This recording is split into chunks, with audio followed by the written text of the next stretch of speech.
Kalaman Nafiu Gombe sun janyo cece-kuce musamman ma a bayanan da yake na cewa ya kamata a daina siyar da fom na shiga takarar shekarar 2027. So wannan na da alaka da yadda ake gabatar da shari'a tsakanin jam'iyyar ADC da kuma bangaren shi Nafiu da bangaren sanata David Mark. Musamman a yanzu haka halin da ake ciki dai kotu ce ta dakatar da wannan shari'a kuma bata saka ranar da za a ci gaba da sauraron ita wannan kara ba. Hakan yasa ya kuma jefa shakku da kuma zargi na cewa akwai wasu mutane da ke goyon bayan a ci gaba da dakile jam'iyyun adawa ko kuma ita jam'iyyar ta ADC. Har ma aka ji Nafiu Balan ya fito yana ikirarin cewa fa shi ke da nasara.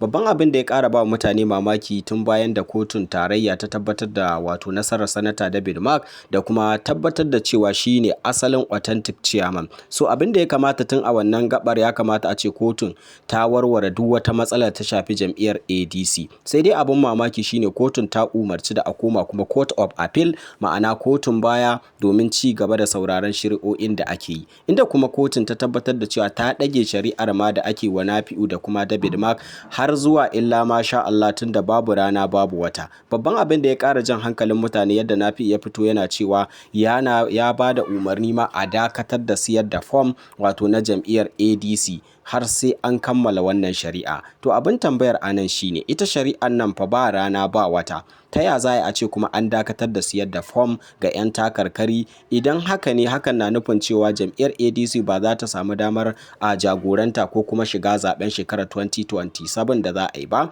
domin kuwa a yanzu hukumar zaɓe muka duba ta ba da wa'adi ma da ya kamata kowace jam'iyya ta yi primary election ta kuma su yi duk wani fom, duk wani shirye-shirye na shiga zaben shekarar 2027. So za mu kalli cewa a yanzu ne ake gudanar da shi. Don haka wannan yana nuni da cewa har yanzu Nafiu na da ƙarfinsa kuma yana tsammani ko kuma yana ikirarin shi ke da nasara a jam'iyyar ADC. So ya kamata mahukunta su yi wani abu, musamman ma bangaren shi David Mark, da ya kamata a ce sun tabbatar sun nuna cewa kotu ta fi ba su nasara. Don haka babu dai tabbacin cewa za a dakatar da siyan fom ko kuma saida wa 'yan takarkari fom. Ku bayyana mana naku ra'ayin.